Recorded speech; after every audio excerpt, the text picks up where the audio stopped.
ورحمة الله وبركاته. اللهم صل وسلم وبارك على سيدنا محمد.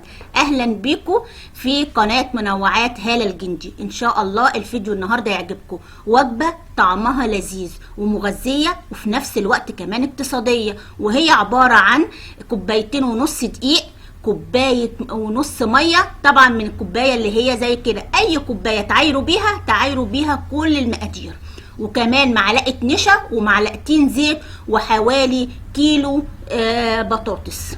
طبعا الاكلة دي هتعجبكم جدا، ممكن تفطروا بيها وممكن كمان تتعشوا بيها، واقتصادية مش هتكلفكم حاجة لو عندكم بس دقيق وعندكم بطاطس. الدقيق اهي معلقة 2.5 كوباية من الكوباية اللي انتوا شفتوها، عليهم طبعا ربع معلقة ملح وكمان معلقة كبيرة نشا اهي زي ما انتوا شايفين. انا حطيتها اهي في العجان، بس هعجنها على ايدي، اللي حابب يعجنها على العجان مفيش اي مشكله. وادي اهي كوبايه الميه ديت، نفس الكوبايه اللي هتعايروا بيها الدقيق عايروا بيها الميه، وادي نص اهي نص كوبايه ميه. طبعا كل دقيق بيختلف عن التاني، في دقيق بيحتاج ميه اكتر وفي دقيق ما بيحتاجش ميه، بيبقى الكميه مظبوطه.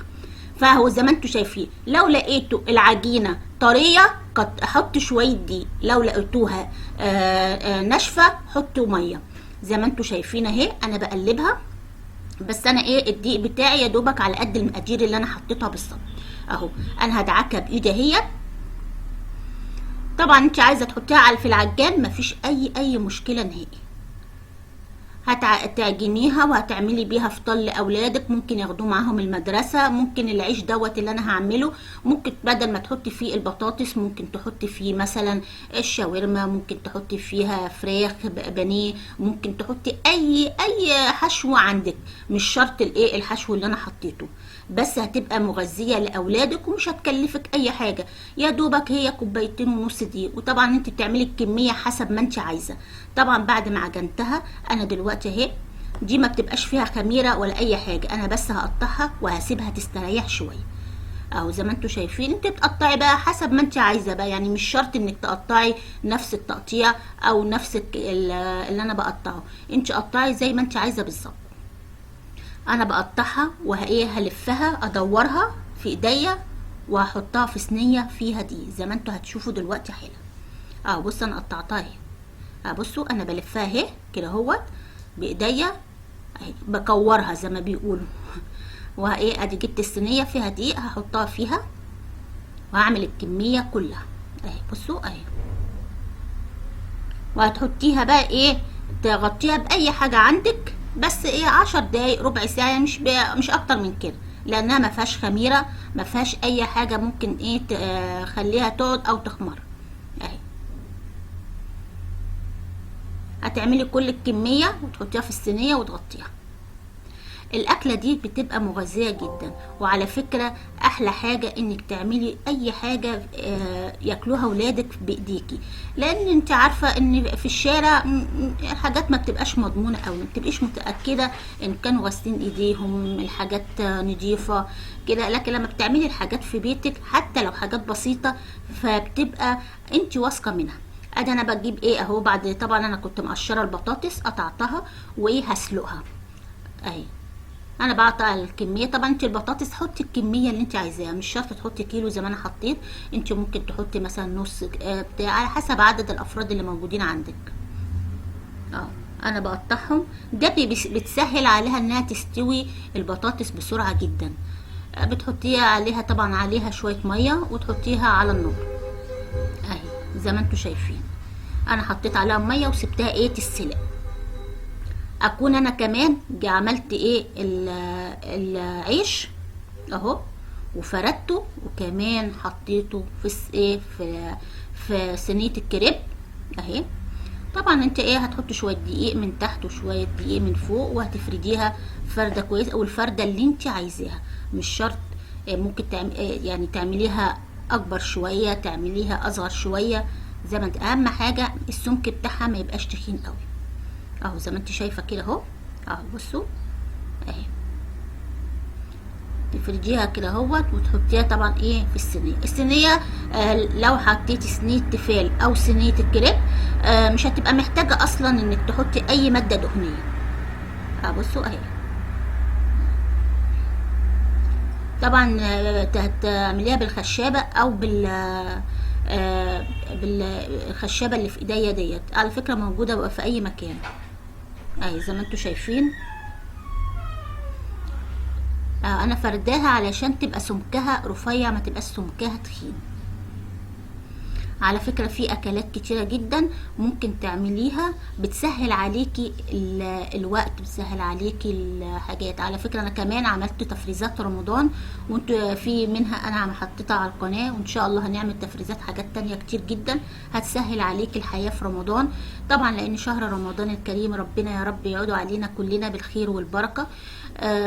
بيبقى في عزومات وفي ضيوف، وكمان بتبقى في ستات بتبقى طبعا شغالة، فما بتقدرش انها مثلا ايه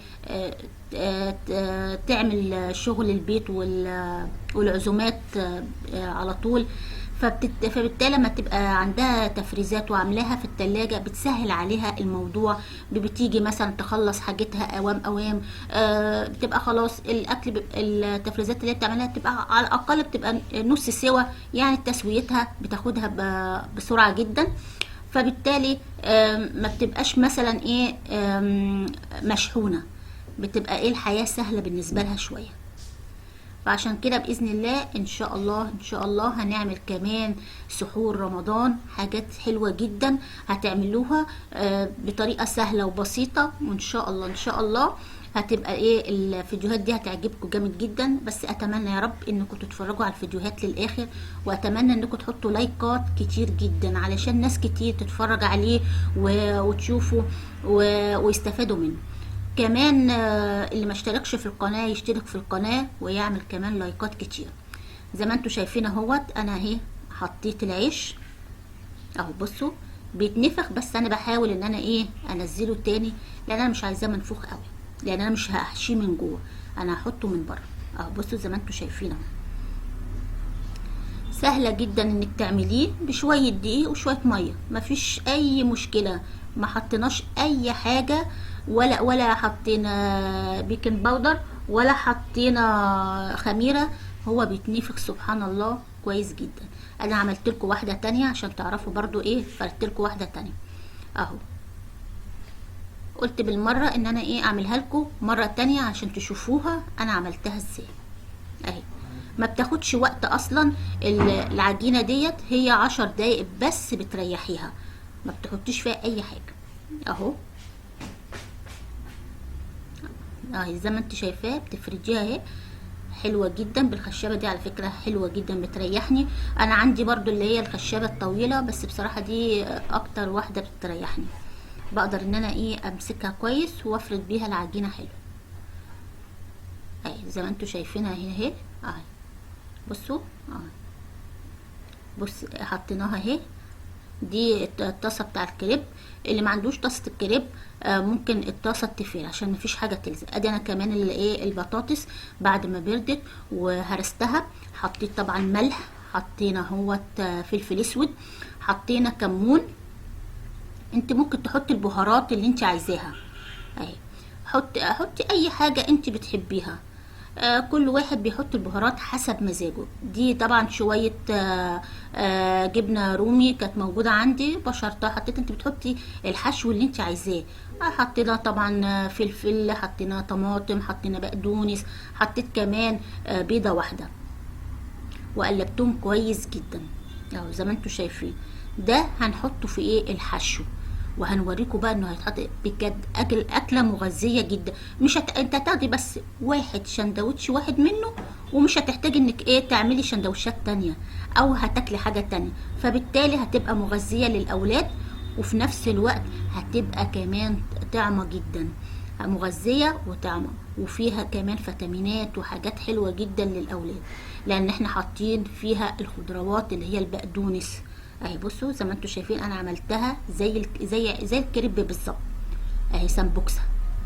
دلوقتي انا حطيت في الطاسه معلقه صغيره خالص من الزبده من الزيت زي ما انت عايزه، وايه بتسويه على الطاسه وبتديه اللون الاحمر الجميل اللي ايه بيخلي الاولاد يعجبهم جدا ويحب انهم ياكلوه، لانهم بيحسوه كانهم شاريينه من بره. بصوا اهي، بصوا اهي بتحمر وبتدي اللون الكراميلا الجميل اللي بتخلي الواحد كده نفسه تتفتح. طبعا انا اهو بحط واحدة تانية بعد ما حطيت برضو معلقة زبدة صغيرة اهي. بتدي نكهة الزبدة صراحة وريحة جامدة جدا وطعم حلو جدا اهو. بعد ما خلصت الكمية كلها بوريها لكم اهي. شوف شكل ازاي وطعمها يجنن، طعمها بجد حلو قوي قوي قوي. جربوه مش هتندموا، هتعجبكم جدا. كمان الاولادكم هيعجبوهم ويقدروا ياخدوهم معاهم المدرسه، تقدري تفطريهم بيه قبل ما يروحوا المدرسه، تقدري كمان تتعشي بيه، فالاكل هيبقى حلو. اتمنى يا رب ان الفيديو يكون نال اعجابكم. ما تنسوش الاشتراك واللايكات كتير، والسلام عليكم ورحمه الله وبركاته.